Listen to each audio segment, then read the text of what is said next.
get a movie in every now and then. Someone said to me last time, or one of my last videos, where I posted some resources that would be good for you to get either in physical form or in Kindle. They were saying, hey, can you list some things that are like entry level, like real entry level? Like if you're just getting into this thing, what would be good to read? What would be good to have for those of us who are not as advanced, theologically and that kind of thing. And we're just trying to start to understand theology or understand Christianity, or just even want to understand it in a better way. What are some entry level resources that you had? And so when they said that, I thought about it and I was like, okay, let me go back, take a look at my library and see what I had. And so I have a few things that I wanted to take a moment and share with you. So if hopefully you'll be able to, you can see them and hopefully you'll be able to get them.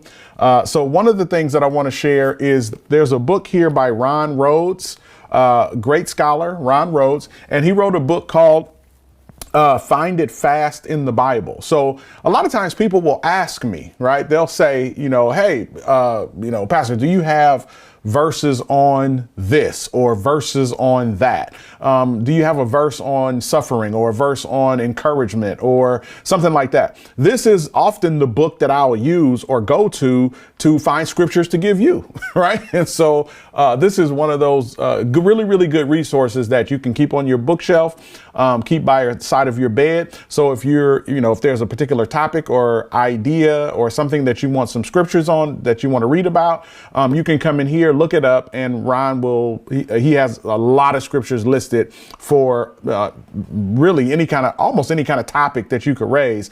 You'll be able to find it in this book. So this is actually a wonderful resource. The next resource, and let me kind of go to the bottom and then work my way to the top. So this book is really, really good. And I have actually a couple of copies of it. This book right here, it's I think this is more the updated version, and then this is the older version. This is a book by a guy named Paul Little. And he wrote, and it's a two-part book. One is called Know What You Believe, and the other is called Know Why You Believe. I couldn't find my copy of Know What You Believe, but again, if you look up Paul Little, you'll be able to find them. And so these are really, really good entry-level books to understanding theology, understanding Jesus, God, the Bible, like all the things that we believe, that we hold dear. These are really, really good entry-level readable books that you can get, and you'll get a lot out of them. You know what I mean? Like you'll be able to go at least another level of conversation when you're talking to people. So really, really good resources there. Let's see. There's another one. Here's a book called The Case for Faith by Lee Strobel. So Lee Strobel was an atheist for a long time, and he was actually a news reporter. And what he did is he used his news reporting skills to interview different scholars across the world about a lot of things he had questions in the faith about. And through those discoveries, he actually became a Christian. And he catalogs all of these discussions that he's had with people in these books. And he has several of them. This one is called A Case for Faith. There's another one called A Case for Christ. There's another one, A Case for Christmas. Another one, A Case for here's another one. A Case for the Creator, right? That's another one. The Case for Easter, something like that. So he has a bunch of the case fors, and each one of these are interview questions that he has, and he's asking scholars these questions, and they're simply just answering them. And the way he wrote it is real engaging, and they're very reader friendly. And so you can sit down and read through this, and you'll be pleasantly surprised about how much you can read through, and how much you'll understand when you get to the end of the book. So really, really, really good materials. And another good thing is he actually has created, and some of these works, and maybe I'll come back and do another session on this, but some of these works actually have resources for kids. So this is The Case for the Creator for kids. right? So while you're at home, and your kids, and you aren't able to go to church, if your church has a children's church or if your church has a Sunday school and you guys are missing it, there are resources out there where you can actually teach your kids biblical things, and there are materials that are created for children. And so this is one of the ones, right? The Case for the Creator for Kids. Excellent resource. Another one. So let's say you're a leader at your church, right? Or you're just now getting into leadership and you're growing in your knowledge of God, getting closer to God, and in your leadership. There are two good books that I would consider staples that everybody needs. And this is one of them. It's called Be the Leader You Were Meant to Be by Leroy Eames. Really good resource, really good book. And the two that I'm going to share with you, they're very inspiring. And so what they're going to do is they're going to draw you to develop yourself as leaders, what they're going to do, they're going to draw you to God, really.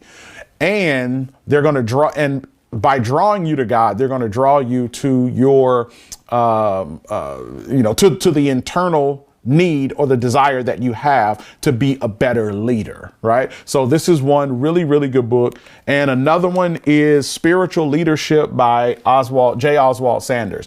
Really good book. I revisit this one every so often just to kind of get re-energized. Like, he has some real good nuggets in here. And if, like when I go through it, I have some stuff outlined, underlined, like I got, just different pages of stuff where I have things outlined, underlined, little outline here. And then I write in my books, right? And so just really good stuff.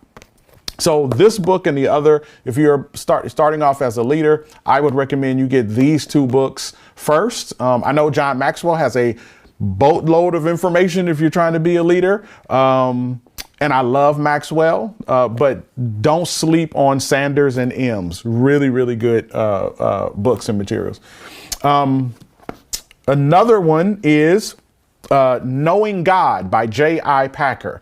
So this is one of those books where I would say, so the next three books, I would say these are kind of staples that everybody needs, right? And so this one here is Knowing God by J.I. Packer. Just a good, solid resource to help you understand basic doctrine. Like, he goes through all kinds of different things about God, and he makes it very reader friendly.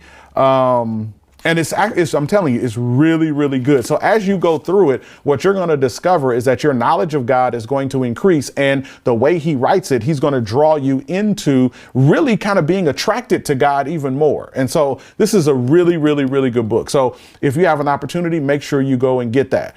That resource is wonderful.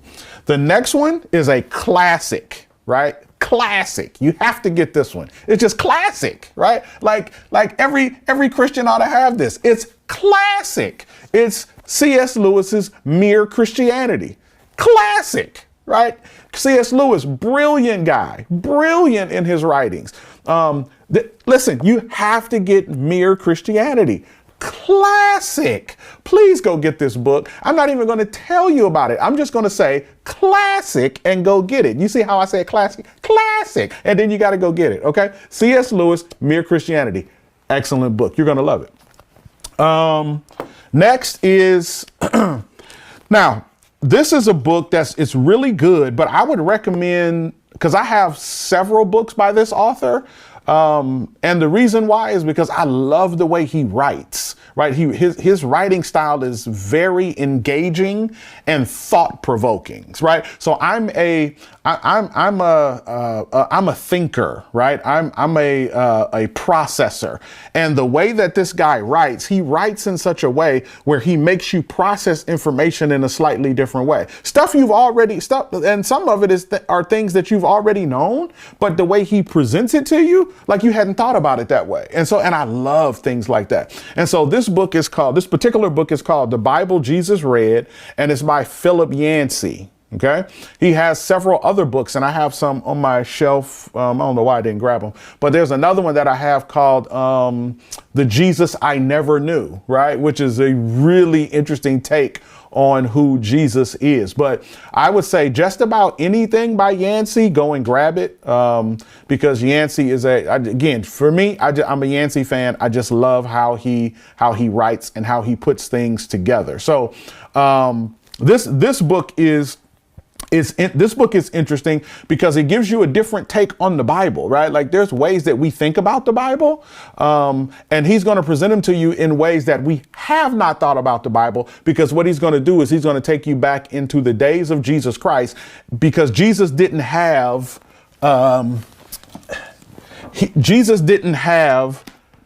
this. Right? That's not what Jesus looked at. Right. And you have to understand, not only is this not what he looked at, they didn't have, like Jesus, when he got up to speak, he couldn't say, OK, turn to Isaiah chapter 4, verse 2. Like that's because verses weren't parsed out like that in Jesus's day. And Yancey helps you to understand that aspect of what Jesus was looking at and what the disciples were looking at when they looked at the Bible. And so it's a good, refreshing understanding of the Bible. And so, yeah, I would say go and get this book. And again, anything by Yancey, you'll probably love it.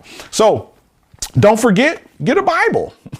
Right. And my particular thing is this, and I say this not from any type of place of hateration, right? But I would say, like, stay away from King James.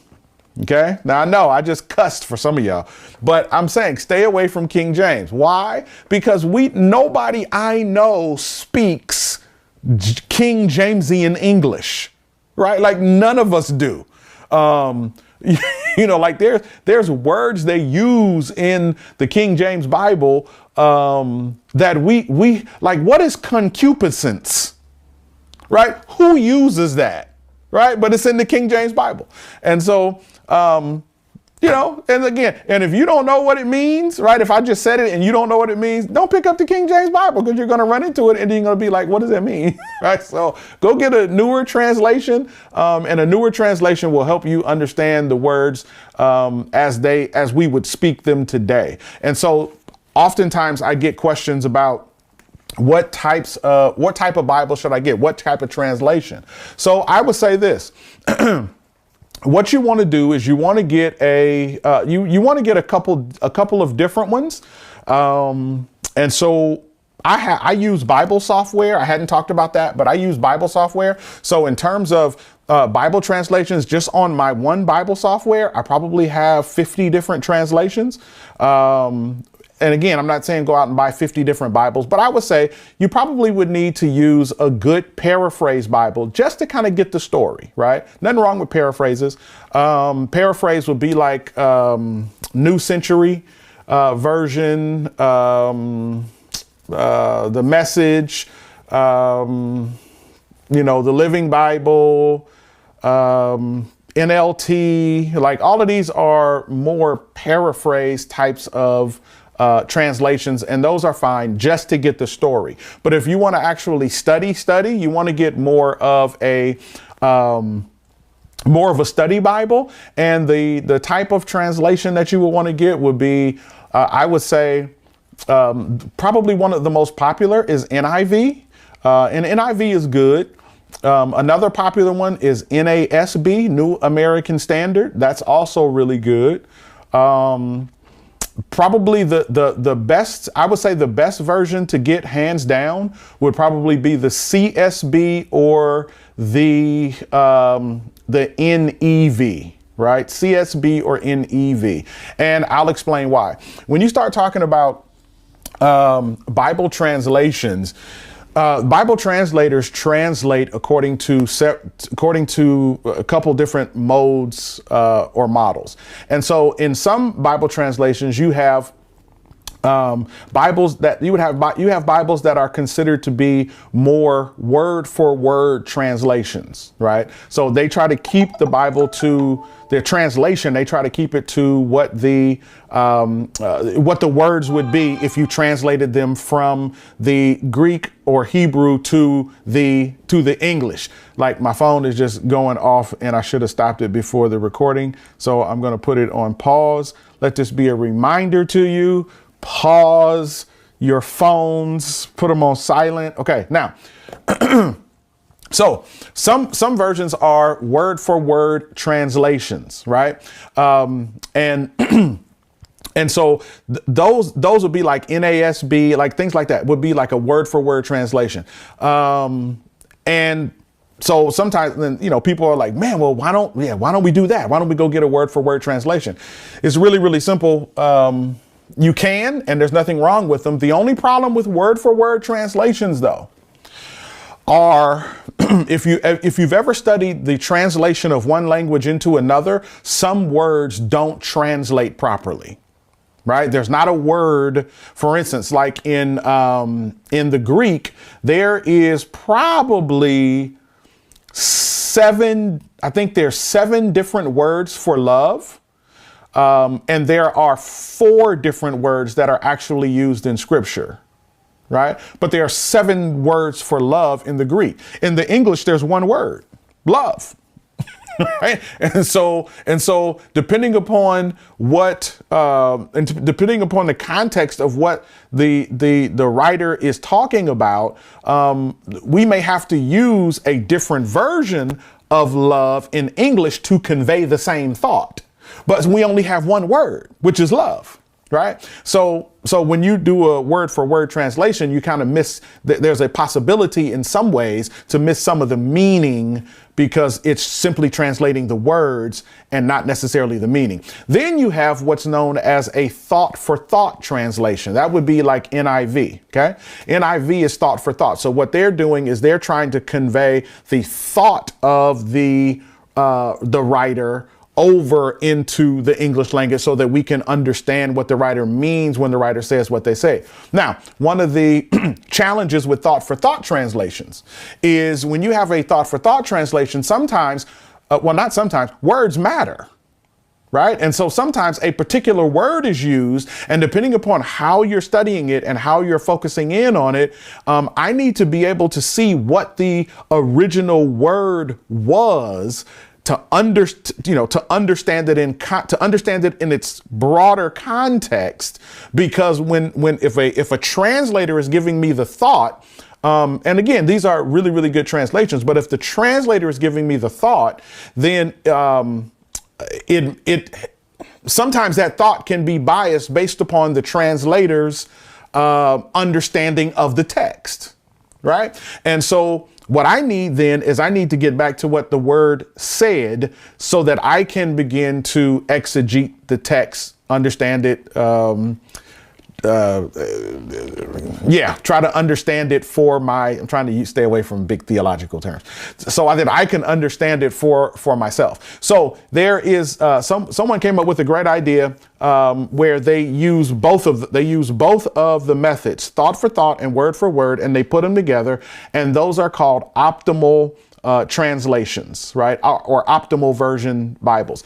The 2 that come to mind would be the CSB, Christian Standard, and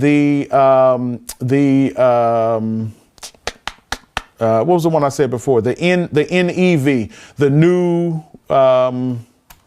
English Version. Yeah, that's it. New English Version. So those would be considered optimal equivalent Bibles, where what the translators are trying to do is they're trying to maximize the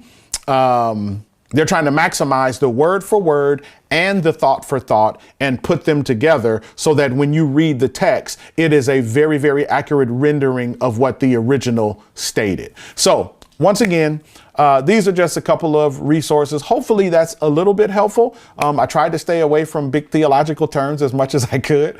And so hopefully you'll find that helpful for your shelter in place time so that you can study more, learn more, get closer to God, and enhance your Christian life and worship. All right. Until next time, I'll see you guys later. God bless you. Love you. Bye-bye. I've been down before the come up, I ain't stressing. Baby, I'm too busy counting all these blessings. Count it up, count it up, count it up, count it up.